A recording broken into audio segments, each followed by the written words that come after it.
So hey guys, welcome back my channel Self Study।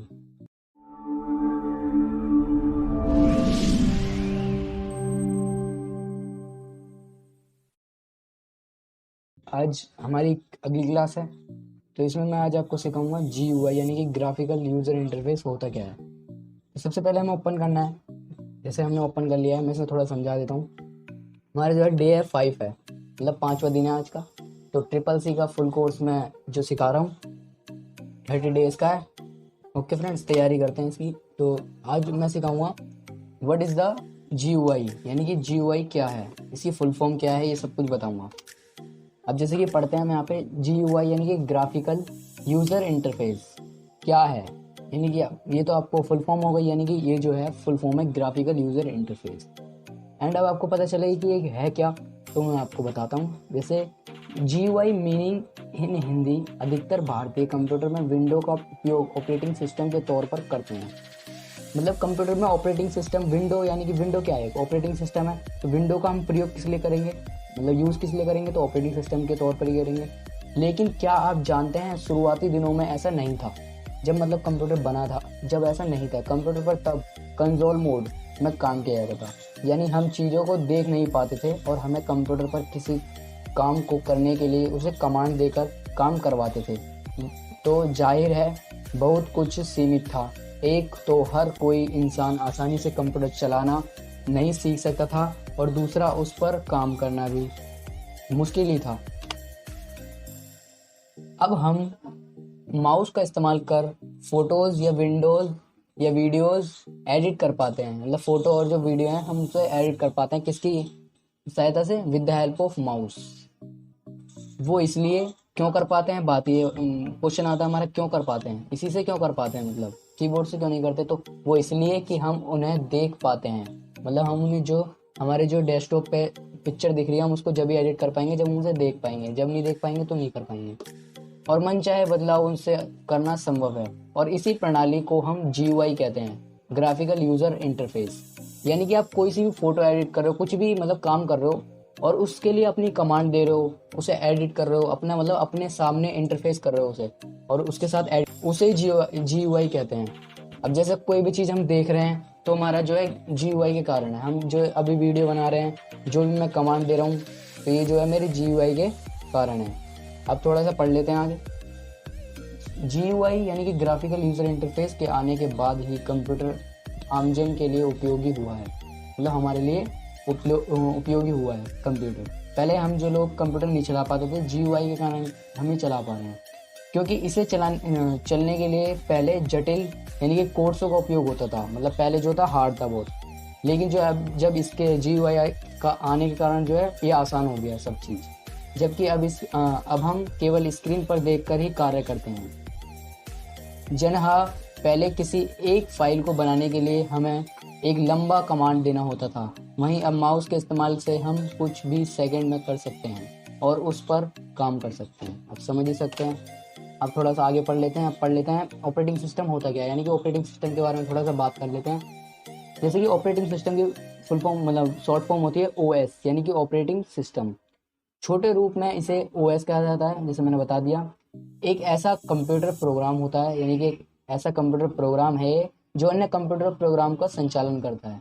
यानी कि सबसे पहले जो प्रोग्राम ओपन होता है इसे ऑपरेटिंग सिस्टम कहते हैं। जैसे कि कंप्यूटर में होता है विंडो, मोबाइलों में होता है एंड्रॉइड, और जैसे एप्पल के फ़ोन में होता है iOS। ऐसे ऑपरेटिंग सिस्टम उपभोक्ता यानी कि यूज़र, समझ सकते हैं, जो हम यूज़ कर रहे हैं फ़ोन, कुछ भी चीज़ यूज़ कर रहे हैं वो, तथा कंप्यूटर के बीच मध्य स्तर का कार्य करता है।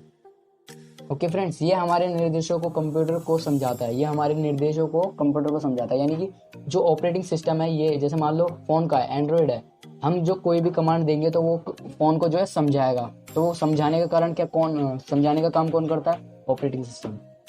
अब बात करते हैं ऑपरेटिंग सिस्टम के बिना कंप्यूटर एक निर्जीव है, मतलब कि निर्जीव वस्तु है। क्योंकि ऑपरेटिंग सिस्टम बेजान हार्डवेयर को काम करने लायक बनाता है। यानी कि हार्डवेयर को काम करने लायक बनाता है, जैसे कि कीबोर्ड है, ये भी हार्डवेयर है। तो इसको जो है काम करने लायक कौन बना रहा है, ऑपरेटिंग सिस्टम। और हार्डवेयर के ऊपर अन्य सॉफ्टवेयर प्रोग्राम को भी चलने के लिए लायक सुविधा प्रदान करता है। यानी कि सॉफ्टवेयर भी इसी की सहायता से चलते हैं। ऑपरेटिंग सिस्टम की आवश्यकता कार्य, यानी कि ऑपरेटिंग सिस्टम क्यों आवश्यक है फ़ोन के लिए, कंप्यूटर के लिए क्यों आवश्यक है, यानी कि और ये क्या कार्य है तो मैंने बता ही दिया। अब मैं थोड़ा सा आवश्यकता बताती हूँ। जैसे कि ऑपरेटिंग सिस्टम संपूर्ण कंप्यूटर का नियंत्रण एवं संचालन करता है, यानी कि कंप्यूटर का पूरा जो है नियंत्रण रखता है अपने ऊपर, यानी कि जो सबसे पहला प्रोग्राम है ये ओपन हो चुका है, अब ये पूरे जो है सिस्टम पर, जो है अपने सिस्टम पर क्या करेगा, कंट्रोल करेगा और उसको जो है प्रबंध करेगा उसका। इसी के द्वारा कंप्यूटर का प्रबंध किया जाता है। ऑपरेटिंग सिस्टम उपयोगकर्ता कंप्यूटर पर आसानी से कार्य करने की योग्यता देता है। ऑपरेटिंग सिस्टम और कंप्यूटर के संबंधों को एक आरेख चित्र यानी कि फ्लो चार्ट के माध्यम से समझाया जा सकता है, यानी कि इसे एक चार्ट के थ्रू भी हम समझा सकते हैं कि ये ऑपरेटिंग सिस्टम कैसे कैसे कार्य कर सकता है। ऑपरेटिंग सिस्टम के कुछ प्रमुख कार्य नीचे हैं, जैसे ये कार्य हैं। हाँ, ये ऑपरेटिंग सिस्टम के कुछ प्रमुख कार्य हैं, जैसे ऑपरेटिंग सिस्टम कंप्यूटर को ठीक प्रकार से उपयोग करने लायक सरल बनाता है, यानी कि ऑपरेटिंग सिस्टम एक कंप्यूटर को एक फेम देता है, यानी कि एक तरीके से उसको जो है बहुत सरल और आसान बना देता है यूज़र के लिए, यानी कि उपभोक्ता के लिए।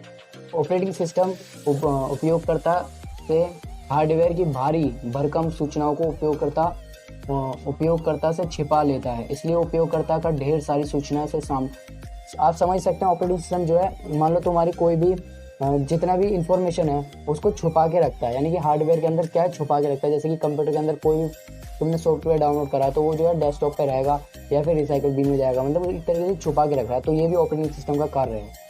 अब बात करते हैं ऑपरेटिंग सिस्टम का अगले कार्य, ये है उपयोगकर्ता को एक सरल माध्यम उपलब्ध कराता है, यानी कि एक सरल भाषा या फिर हम माध्यम कह सकते हैं, इसलिए वह कंप्यूटर पर आसानी से कार्य कर पाता है।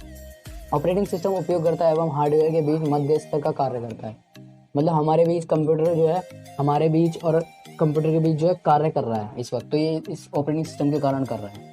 अब बात करते हैं कंप्यूटर और इसके संसाधनों का प्रबंध करना ऑपरेटिंग सिस्टम का एक जरूरी कार्य है, मतलब जितने भी हमने कुछ भी चीज़ डाउनलोड कर रही है, कुछ भी संसाधन है, कुछ भी कंप्यूटर और इनके बीच में जो प्रबंध हो रहा है, यानी कि हमारे और कंप्यूटर के बीच में जो प्रबंध है वो ऑपरेटिंग सिस्टम के कारण ही है। तो थोड़ा सा अगला पढ़ लेते हैं, जैसे कि ऑपरेटिंग सिस्टम के विभिन्न प्रकार, यानी कि कौन कौन से प्रकार हैं। तो ऑपरेटिंग सिस्टम हमेशा से ही कंप्यूटर के साथ रहे हैं, यानी कि कंप्यूटर में हमेशा ही विंडो, लिनक्स वगैरह होता है। जैसे जैसे कंप्यूटर ने विकास किया वैसे ही ऑपरेटिंग सिस्टम भी अपने आप को विकसित करते रहे, जैसे कि अब फ़ोन में आ चुका है, पहले कंप्यूटर में था, अब फ़ोनों में भी आ चुका है। जैसे फ़ोन में एंड्रॉयड है, पहले फ़ोनों में यूज़ नहीं होता था। ऑपरेटिंग सिस्टम को कई श्रेणियों में बांटा गया है, लेकिन हम यहाँ ऑपरेटिंग सिस्टम के कुछ प्रमुख प्रकारों को जानेंगे। पहला है मल्टी यूज़र ऑपरेटिंग सिस्टम। तो ये ऑपरेटिंग सिस्टम एक से अधिक उपयोगकर्ताओं को एक साथ कार्य करने की सुविधा प्रदान करता है। नाम से पता चल रहा है मल्टी, यानी कि बहुत सारे यूजरों को जब ये सेवा प्रदान करता है तो ये मल्टी यूजर ऑपरेटिंग सिस्टम कहलाता है। अब बात करते हैं सिंगल यूजर। नाम से पता चल रहा है सिंगल, यानी कि एक व्यक्ति के लिए। तो इसके विपरीत सिंगल यूजर ऑपरेटिंग सिस्टम एक समय में सिर्फ एक ही उपयोगकर्ता को कार्य करने देता है। इस ऑपरेटिंग सिस्टम पर एक समय में कई उपयोगकर्ता कार्य नहीं कर सकते। अब बात करते हैं ऑपरेटिंग सिस्टम कंप्यूटर के लिए बहुत ही आवश्यक प्रोग्राम है। क्यों?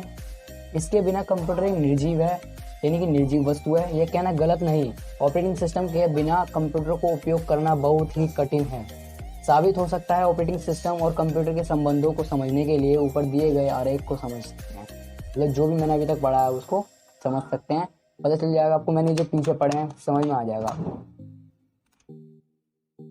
ऑपरेटिंग सिस्टम की विशेषता, यानी इसकी विशेषता क्या है, क्या काम करता है, मतलब कैसे करता है, कौन कौन से इसमें कमांड देनी पड़ती है, वो सब बताते हैं। प्राइमरी मेमोरी, सेकेंडरी मेमोरी, दो मेमोरी होती है। जैसे प्राइमरी मेमोरी में कार्य करता है ऑपरेटिंग सिस्टम, जो है प्राइमरी मेमोरी में कार्य करता है। प्राइमरी मेमोरी को ट्रैक करता है, ट्रैक यानी कि अब रास्ता दिखाता है कि उसको कैसे डेटा लेना है, कैसे डिलीट करना है, कैसे रिस्टोर करना है। वो जैसे कहाँ इस्तेमाल हो रही है, जैसे दे रखा है, जैसे कहाँ इस्तेमाल होना है, कहाँ नहीं होना, कितनी मेमोरी इस्तेमाल हो रही है, और मांगने पर मेमोरी उपलब्ध है या नहीं है, या फिर मतलब आपका जो है कितना डेटा जो है रिसीव हो चुका है, पूरा कैलकुलेट करके, वो इसका कार्य है। अब बात करते हैं प्रोसेसर का क्या कार्य है। तो प्रोसेसर का ध्यान रखता है, अर्थात मैनेज करता है। प्रोसेसर को क्या ऑपरेटिंग सिस्टम क्या करता है, उसका ध्यान रखता है, यानी कि उसको विशेषताएं उपलब्ध करवाता है और उसे मैनेज करता है, इसमें कितना जो है डेटा प्रोड्यूस हो रहा है, कितना रिसीव हो रहा है, वो सब। अगर आप देखना चाहते हैं कि पुराने समय में कंप्यूटर कैसे काम करता था, तो आप कंप्यूटर में रन में जाकर CMD टाइप करें, तो जिस प्रकार ये कि डॉस में काम किया जाता है। पहले के दिनों में यही एकमात्र जरिया था। कंप्यूटर से कम्युनिकेट करने का GUI यानी कि ग्राफिकल यूज़र इंटरफेस के आने के बाद चीज़ों में तेज़ी से विकास हुआ। कंप्यूटर का मतलब एक तरीके से कंप्यूटर में जो ज़्यादा चेंजेस आए हैं वो GUI की वजह से आए हैं। तो आपको याद रखने वाली बात है, ये GUI एक मेन भर का टॉपिक है, तो पेपर में ज़्यादा क्वेश्चन इससे पूछे जाते हैं। तो गाइज, अगर आपको मेरी वीडियो अच्छी लगती है तो इस वीडियो को लाइक करें, शेयर करें, सब्सक्राइब करें। ओके, अगली वीडियो तक के लिए लाइक तो करेंगे ही और शेयर करें, सब्सक्राइब करें। तो गाइज मिलते हैं अगली वीडियो में, तब तक के लिए बाय बाय।